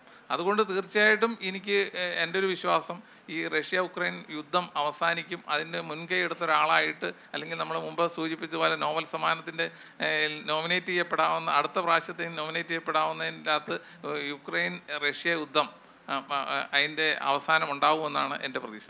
അങ്ങനെ ഉണ്ടെങ്കിൽ മിക്കവാറും പുട്ടിനും ഒരു ക്ലെയിമൻ്റ് ആയിരിക്കും, ഇല്ലേ?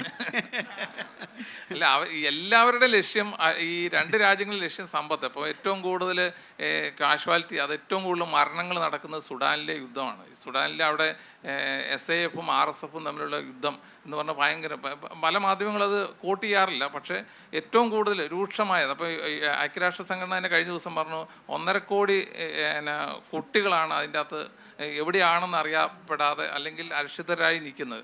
എത്ര ആൾക്കാർ അവിടെ മരിച്ചു എന്ന് അറിയപ്പെടത്തില്ല. അപ്പോൾ യേൽ യൂണിവേഴ്സിറ്റി കഴിഞ്ഞ ദിവസം അവരുടെ വെബ്സൈറ്റിൽ ഒരു ഫോട്ടോ ഇട്ടു, ഉപഗ്രഹ ചിത്രം. അതിൽ പറഞ്ഞിരിക്കുന്നത്, ഈ സാറ്റലൈറ്റ് പിക്ചറിൽ കണ്ടിരിക്കുന്നതെന്ന് പറഞ്ഞു കഴിഞ്ഞാൽ രക്തം തളം കെട്ടി കിടക്കുന്ന വലിയ ഡാർഫർ എന്ന് പറയുന്ന മേഖലയിൽ രക്തം തളം കെട്ടിക്കുന്നത്. എത്രയായിരം ആൾക്കാരാണ് അതിൻ്റെ തലസ്ഥാനത്ത് മരിച്ചു വീണതെന്ന് അറിയാൻ പറ്റത്തില്ല. അപ്പോൾ അങ്ങനെയുള്ള കാര്യങ്ങൾ നടക്കുന്നുണ്ട്. അതിൻ്റെ അകത്തും ഇവരുടെ രാഷ്ട്രീയ താല്പര്യങ്ങളുണ്ട്. കാരണം ആഫ്രിക്കയിൽ ഏറ്റവും കൂടുതൽ സ്വർണം കിട്ടുന്ന സ്ഥലങ്ങളിൽ ഒന്നാണ് ഇത്. കഴിഞ്ഞ പ്രാവശ്യം തന്നെ 40 ടൺ സ്വർണം അവിടെ അനൗദ്യോഗികമായി പോയെന്നാണ് പറയുന്നത്. അപ്പോൾ അതിൻ്റെ അകത്ത് തന്നെ അവിടെ റഷ്യക്ക് തുറമുഖമുണ്ട്. അപ്പോൾ റഷ്യയുടെ തുറമുഖം അല്ലെങ്കിൽ അവരുടെ എയർബേസ്, നേവൽ ബേസ് വഴി അവർക്കും സ്വർണം കൊണ്ടുപോകാം, ഗൾഫ് രാജ്യങ്ങളിലേക്ക് സ്വർണം കൊണ്ടുവരാം. അപ്പോൾ അങ്ങനെയുള്ള കാര്യങ്ങളിൽ ചർച്ച വരുമ്പോഴും അവിടുത്തെ യുദ്ധങ്ങളോ അവിടുത്തെ ആൾക്കാരുടെ മരണങ്ങളോ, അവിടെ അത്ര ഭീകരമായ മരണങ്ങളും ദുരിതങ്ങളുമാണ് അനുഭവിക്കുന്നത്. അപ്പോൾ അവിടെ രണ്ട് സൈന്യങ്ങൾ തമ്മിലുള്ള തർക്കമാണെങ്കിലും ആ രണ്ട് സൈന്യങ്ങളെ തമ്മിലും രണ്ട് വിഭാഗങ്ങളാണ് അവിടെ നിയന്ത്രിക്കുന്നത്. അപ്പോൾ ആ രണ്ട് വിഭാഗങ്ങൾ എന്ന് പറഞ്ഞാൽ ഒന്ന് അമേരിക്കയുടെ സപ്പോർട്ട് ഉണ്ടാവും, ഒന്ന് റഷ്യയുടെ സപ്പോർട്ട് ഉണ്ടാവും. രണ്ടുപേരുടെയും ലക്ഷ്യം എന്ന് പറഞ്ഞു കഴിഞ്ഞാൽ അവിടെ നിന്നുള്ള സമ്പത്ത് കൊണ്ടുപോകുക എന്നുള്ളതാണ്. അപ്പോൾ അത് എല്ലാ മേഖലകളിലും ഇത് നടക്കുന്നുണ്ട്. റഷ്യ ഉക്രൈനിൽ മാത്രമല്ല, പശ്ചിമേഷ്യയിൽ മാത്രമല്ല, സുഡാനിലും മറ്റ് രാജ്യങ്ങളിലും. ഇപ്പോൾ ഇനിയിപ്പോൾ വെനസ്വേല വലിയൊരു ഉദാഹരണമാണ്. സാറ് സൂചിപ്പിച്ചതുപോലെ അവിടുത്തെ എണ്ണയുടെ സമ്പത്ത് വളരെ വലുതാണ്. ഇപ്പോൾ സൗദി അറേബ്യ കഴിഞ്ഞാൽ ഏറ്റവും കൂടുതൽ ഓയിൽ റിസോഴ്സ് ഉള്ള രാജ്യങ്ങളിൽ ഒന്നാണ് ഈ വെനസ്വേല എന്ന് പറയുന്നത്. അതിപ്പോൾ ഹ്യൂഗോ ഷവാസിൻ്റെ കാലം തൊട്ട് അവിടെയുള്ള അദ്ദേഹത്തിനെ അവിടുത്തെ ഭരണത്തിൽ ഇറക്കുന്നതിന് വേണ്ടി ഒരുപാട് അധ്വാനിച്ചതാണ് അമേരിക്കൻ ഭരണകൂടം. അതിന് ശേഷം വന്ന എടുത്ത അവിടെ കറപ്ഷനും പട്ടിണിയാണ്. കാരണം ഇത്രയും റിസോഴ്സുള്ള രാജ്യം, അവിടുത്തെ ജനങ്ങൾ ഇത്രയും പട്ടിണിയിലാണ് ജീവിക്കുന്നത്. അപ്പോൾ അതല്ല ഈ വലിയ സാമ്പത്തിക ശക്തികൾ തമ്മിലുള്ള കിടമത്സരത്തിൻ്റെ ഇടയ്ക്ക് ഉണ്ടാകുന്ന കാര്യങ്ങളാണ്. ഇപ്പോൾ യുക്രൈൻ യുദ്ധം എങ്ങനെ പര്യവസാനിക്കാം എന്നതിനെക്കുറിച്ച് മിസ്റ്റർ ഡെന്നി ഒരു അഭിപ്രായം നൽകി. അപ്പോൾ എനിക്കും അതിനെക്കുറിച്ചൊരു വളരെ ബ്രീഫായിട്ടുള്ള കമൻ്റ് ഉണ്ട്. നമ്മൾ പാലസ്റ്റൈനിൽ നിന്നാണ് തുടങ്ങിയത്. നീതിയും ന്യായവും എല്ലാം യുക്രൈൻ്റെ ഭാഗത്താണ്. വളരെ സങ്കടകരമെന്ന് പറയട്ടെ, ഈ യുദ്ധം അവസാനിക്കുന്നത് യുക്രൈൻ്റെ ഒരു പരാജയത്തോടു കൂടിയായിരിക്കും. വളരെയധികം നാശനഷ്ടങ്ങൾ ഉണ്ടായിട്ട് അവർക്കൊന്നും നേടാൻ സാധിക്കില്ല. സത്യം പറഞ്ഞാൽ പലരും ഇപ്പോൾ പറയുന്നത് CIA-യും KGB-യും കൂടെ ചേർന്ന് സെലൻസിയെ കൊല്ലുകയോ അവിടെ നിന്ന് നാട് കടത്തുകയോ ചെയ്താൽ പോലും അത്ഭുതപ്പെടേണ്ട എന്നൊരു സ്ഥിതിവിശേഷമാണ്. യുക്രൈന് നഷ്ടപ്പെട്ട ആ ഭൂമി തിരിച്ചു വരാൻ സാധ്യതയില്ല. യുക്രൈൻ്റെ എല്ലാ നഗരങ്ങളും തകർക്കപ്പെട്ടിരിക്കുന്നു. ഇനി വരും ദിവസങ്ങളിൽ നേറ്റോയുടെ മെമ്പർഷിപ്പ് പോയിട്ട് എന്നും റഷ്യൻ താല്പര്യങ്ങൾക്ക് അധീനമായ ഒരു രാജ്യമായി മാത്രമേ യുക്രൈന് നിലകൊള്ളാൻ സാധിക്കുകയുള്ളൂ. ഈ മൈറ്റ് ഇസ് റൈറ്റ് എന്ന അമേരിക്കൻ പോളിസി തന്നെയാണ് റഷ്യയും ഫോളോ ചെയ്യുന്നത്. നാളെ ചൈനയും അത് അനുകരിക്കുമോ എന്ന ഭയം പലർക്കുമുണ്ട്. അവിടെ എനിക്കൊരു മറ്റൊന്ന് ചോദിക്കാനുണ്ട്. ശരിയാണ്, ഒരു ഹ്യൂമാനിറ്റേറിയൻ പോയിന്റ് ഓഫ് വ്യൂവിൽ നോക്കുമ്പോൾ ഉക്രൈനോട് നമുക്ക് വളരെയധികം നമ്മുടെ sympathy should go with it. പക്ഷേ മറ്റൊന്ന് ചോദിക്കട്ടെ, ശീതയുദ്ധം അവസാനിച്ചപ്പോൾ മുതൽ റഷ്യയെ ശരിക്കും പറഞ്ഞാൽ പാശ്ചാത്യ ലോകം ചതിച്ചുകൊണ്ടിരിക്കുകയായിരുന്നു. ഓരോ കമ്മിറ്റ്മെൻറ്റും നടത്തിയത്, അതായത് നാറ്റോ ഡിസ്ബാൻഡ് ചെയ്യുമെന്ന് വാക്കാലാണ് ജെയിംസ് ബേക്കർ അന്ന് വാക്ക് നൽകിയത്. പക്ഷേ മറുവശം അന്ന് വാർസോ പാക്ട്, അതായത് സൈനിക സഖ്യം, അവർ ഈസ്റ്റേൺ ബ്ലോക്ക് ഡിസ്ബാൻഡ് ചെയ്തു. അത് നാറ്റോ ചെയ്തില്ല. പകരം നാറ്റോ എക്സ്പാൻഡ് ചെയ്തുകൊണ്ടിരിക്കുകയായിരുന്നു. എക്സ്പാൻഡ് ചെയ്തു എന്ന് തന്നെയല്ല, ഒടുവിൽ റഷ്യയുടെ പടിവാതിൽ വരെ എത്തിയിരിക്കുകയാണ്. നിങ്ങളുടെ ന്യൂക്ലിയർ മിസൈലുകളും മറ്റും എൻ്റെ പടിവാതിൽ കൊണ്ടുവച്ച് കഴിഞ്ഞാൽ തീർച്ചയായും ഞാൻ ബ്ലോക്ക് ചെയ്യില്ല. ഞാൻ അതിൻ്റെ ഒരു പാരലായിട്ട് പറഞ്ഞാൽ, ഒരുപക്ഷെ ചൈനയുടെ ഒരു സ്ഫിയർ ഓഫ് ഇൻഫ്ലുവൻസിൽ നേപ്പാളോ ഭൂട്ടാനോ ആവുകയും അവിടെ ചൈനീസ് മിസൈലുകൾ സ്ഥാപിക്കുക അല്ലെ ചൈനീസ് ആർമി എത്തുകയും ചെയ്താൽ ഇന്ത്യ എങ്ങനെ റിയാക്ട് ചെയ്യും? ആ രീതിയിലല്ലേ റഷ്യ റിയാക്ട് ചെയ്തതെന്ന് എന്ന് ഞാൻ ചോദിച്ചു. ഒരു റെട്ടറിക്കലായിട്ടെങ്കിലും തീർച്ചയായും യുക്രൈനെ ഈ അവസ്ഥയിൽ കൊണ്ടെത്തിച്ച് യുദ്ധത്തിൽ അല്ലെങ്കിൽ റഷ്യയോട് ഇത്രയും അതിശക്തമായ ഒരു നിലപാടെടുത്ത് ഈ നേറ്റോയുടെ എക്സ്പാൻഷനെ കുറിച്ചുള്ള ചർച്ചകൾ കൊണ്ടുവന്ന് ഇതിലെല്ലാം പാശ്ചാത്യ രാജ്യങ്ങൾക്ക് യൂറോപ്യൻ യൂണിയനും അമേരിക്കയ്ക്കും വലിയൊരു പങ്കുണ്ട്. പക്ഷേ യുക്രൈനിയൻ ജനതയുടെ ഒരു വീക്ഷണത്തിൽ നിന്ന് നോക്കിയാൽ ഇപ്പോൾ പ്രസിഡന്റ് പറഞ്ഞതുപോലെ ശരിയാണ്, ഇന്ത്യ ഒരു വൻ ശക്തിയാണ്. നമ്മുടെ തൊട്ടയൽവക്കത്ത് ചൈന വന്ന് മിസൈൽസ് വെക്കുകയോ ഒരു ബേസ് തുടങ്ങുകയോ ചെയ്താൽ നമ്മളത് ശക്തമായി എതിർക്കും. പക്ഷെ അതുപോലെ തന്നെ ഇന്ത്യ ചൈനയ്ക്ക് താഴെയുള്ള ചൈനയുടെ ചൊൽപ്പടി അനുസരിച്ച് ജീവിക്കുന്ന നമ്മുടെ ഭരണകൂടങ്ങൾ ആരായിരിക്കണം എന്ന് ചൈന തീരുമാനിക്കുന്ന ഒരു സാഹചര്യം നമ്മൾ എന്തെങ്കിലും അംഗീകരിക്കുമോ? അതുപോലെയാണ് യുക്രൈൻ്റെ അൾട്ടിമേറ്റ്ലി യുക്രൈനിയൻ നാഷണലിസം എന്ന് പറയുന്ന ഒരു യാഥാർത്ഥ്യമാണ്. അവരെ വീക്കായ ഒരു പവറാണ്, തോക്കുകയാണ് എന്ന് കണ്ടിട്ടും ഇന്നും അവരുടെ സൈനികർ അവിടെ യുദ്ധം ചെയ്യുകയാണ്. അവരുടെ സ്ത്രീകൾ പോലും ഏത് വിധത്തിൽ ഈ യുദ്ധത്തിന് സഹായിക്കാനായി അവരുടെ പുരുഷന്മാരോടൊപ്പം നിൽക്കാൻ സാധിക്കും എന്ന് നോക്കുകയാണ്. അപ്പോൾ ആ ഒരു നാഷണൽ സ്പിരിറ്റ് നമുക്ക് ഇല്ലാതാക്കാൻ സാധിക്കില്ല. പാശ്ചാത്യ രാജ്യങ്ങളുടെ ഭാഗത്ത് തീർച്ചയായും തെറ്റുണ്ട്, പക്ഷെ റഷ്യയും ശരിയല്ല. നമ്മുടെ സമയം ഏതാണ്ട് അവസാനിക്കാറായി. ഒരു ചോദ്യം രണ്ടുപേരോട് കൂടി ചോദിക്കുകയാണ്. അതായത് നമ്മൾ ഇത്രയും ചർച്ച ചെയ്തു, പക്ഷേ നമ്മൾ ഇന്ത്യയുടെ ഇപ്പോൾ താങ്കളിപ്പോൾ ചൈനയെ റെസിസ്റ്റ് ചെയ്യുന്ന കാര്യം പറഞ്ഞു, അതുപോലെ തന്നെ റഷ്യ ആയിട്ടുള്ള പ്രശ്നങ്ങൾ വരുമ്പോൾ ഇന്ത്യയുടെ ഡൈലമയെക്കുറിച്ച് ഡെന്നി നേരത്തെ പറഞ്ഞു. നാം എപ്പോഴും പറയാറുണ്ട് ഇന്ത്യ ലോകത്തിലെ 4ാമത്തെ അല്ലെങ്കിൽ 3ാമത്തെ സാമ്പത്തിക ശക്തിയാണ്, ഏറ്റവും ഗ്രോത്ത് റേറ്റ് ഏറ്റവും കൂടിയ സാമ്പത്തിക ശക്തിയാണ്. അതുകൂടാതെ തന്നെ നമ്മുടെ ഹ്യൂമൻ റിസോഴ്സസ്, നമ്മുടെ ടെക്നോളജിക്കൽ പ്രോഗ്രസ്, ഇതെല്ലാം നമ്മൾ പറയുന്നുണ്ട്. ഒപ്പം തന്നെ ഇന്ത്യക്ക് ഇന്ന് നമ്മൾ വിശ്വഗുരു എന്നാണ് നമ്മുടെ പ്രധാനമന്ത്രി സ്വയം വിശേഷിപ്പിക്കുന്നത്, അല്ലെങ്കിൽ അദ്ദേഹത്തെ മറ്റുള്ളവർ വിശേഷിപ്പിക്കുന്ന ആ രീതിയിലുള്ളൊരു പ്രൊഫൈൽ ഇന്നുണ്ടായിക്കഴിഞ്ഞു. പക്ഷേ ഇതൊക്കെയായിട്ടും ഈ ലോക രാഷ്ട്രീയ അല്ലെങ്കിൽ ലോക ശാക്തിക രാഷ്ട്രീയത്തിൽ ഇന്ത്യയുടെ ശബ്ദം വേണ്ടത്ര കേൾക്കുന്നുണ്ടോ, അല്ലെങ്കിൽ ഇന്ത്യയുടെ പൊട്ടൻഷ്യൽ ഇന്ത്യ ഉപയോഗിക്കുന്നുണ്ടോ?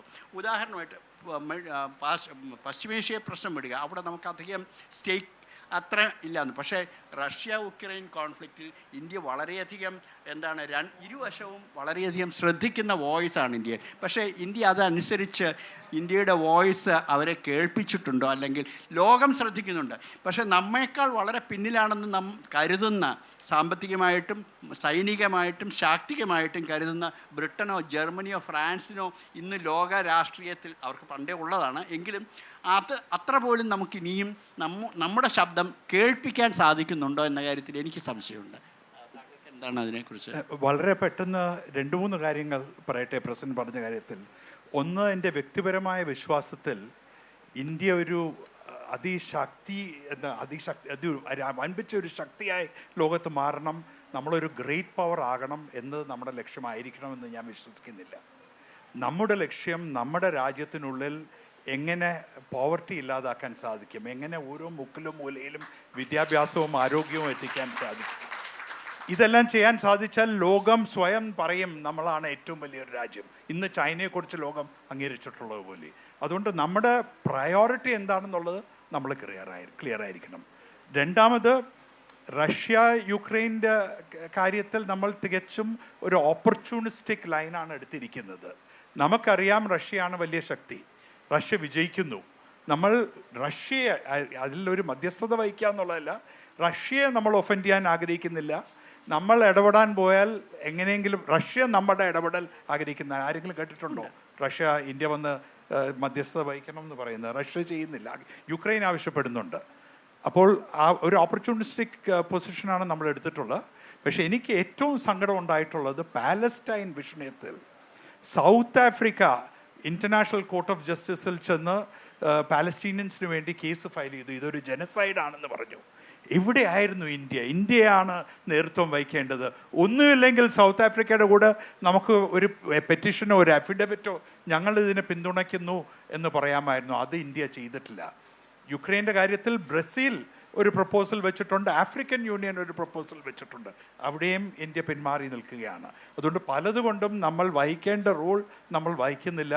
പക്ഷേ ലോക പവർ എന്ന നിലയ്ക്കല്ല, സമാധാനം ആഗ്രഹിക്കുന്ന ഒരു രാജ്യമെന്ന നിലയ്ക്ക്. ഡെന്നിയുടെ കൂടെ അഭിപ്രായം ഇത് സാറ് പറഞ്ഞതിനോട് തന്നെയാണ് എൻ്റെ അഭിപ്രായം. കാരണം ഇന്ത്യയുടെ മുന്നിൽ 2 വഴികളേ ഉള്ളൂ. ഒന്നെങ്കിൽ ഇന്ത്യ ഒരു വികസിത രാജ്യമാകുക, അല്ലെങ്കിൽ ഒരു സൂപ്പർ ശക്തിയായി മാറുക. കാരണം ഇപ്പോൾ നമുക്ക് ഉത്തര കൊറിയയുടെ കാര്യം അറിയാവുന്നതാണ്. കാരണം അവിടെ അവരുടെ കയ്യിൽ ഇപ്പോൾ ഇന്നത്തെ പത്രത്തിലുണ്ട്, ഇന്ന് മനോരമ വായിച്ചാൽ അറിയാം, ഇന്നത്തെ പത്രത്തിലുണ്ട് ഉത്തര കൊറിയയിലെ കാര്യങ്ങൾ. കാരണം അവിടെ ആയുധങ്ങളും ആണവായുധങ്ങളും ഒക്കെ വർദ്ധിപ്പിച്ച് അമേരിക്കയെക്കാളും വലിയ ശക്തിയാകാനാണ് അവർ ശ്രമിക്കുന്നത്, ആണവശക്തിയാകാൻ അവർ ശ്രമിക്കുന്നത്. ആകുമല്ലോ എന്നുള്ളതല്ല.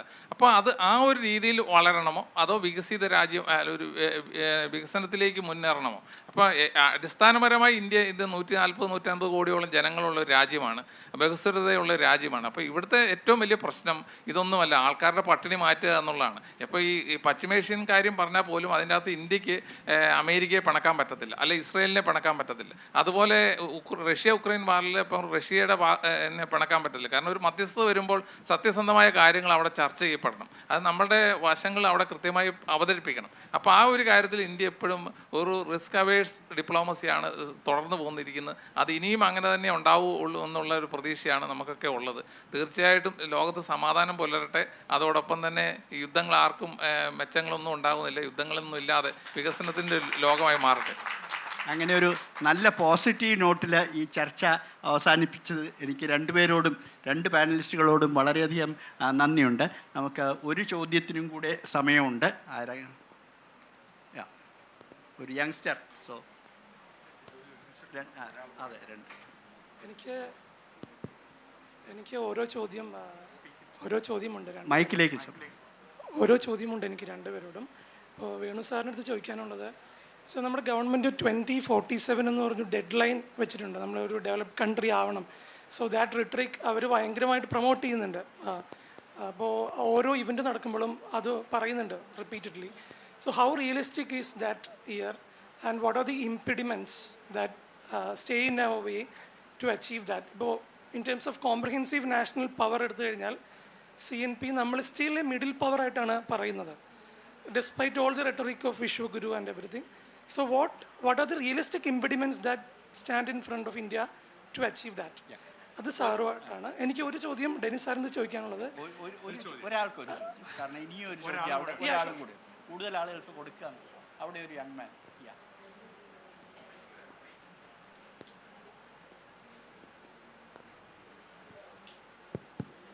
ഹായ് സർ, എനിക്ക് ചോദിക്കാനുള്ളത്, ഈ പല ഗ്ലോബൽ ഇഷ്യൂസിനെ പറ്റി ഒരു അൺബയസ് സ്റ്റാൻഡ് ആസ് എ പേഴ്സൺ നമ്മളിൽ പലർക്കും എടുക്കാൻ പറ്റാത്തൊരു ഫെയിലിയറില്ലേ, ലൈക്ക് ഇപ്പോൾ സ്പെസിഫിക്കലി ഇസ്രായേൽ പലസ്തീൻ വിഷയം പറയുകയാണെങ്കിലും, 2 പേരോടും കൂടെ ഇസ്രായേൽ പലസ്തീൻ വിഷയം പറയുകയാണെങ്കിലും, ലോകത്തിലെ ഭൂരിഭാഗം ആൾക്കാരും ഒന്നെങ്കിൽ ഇസ്രായേലിൻ്റെ ഭാഗത്ത് അല്ലെങ്കിൽ പലസ്തീൻ്റെ ഭാഗത്ത്.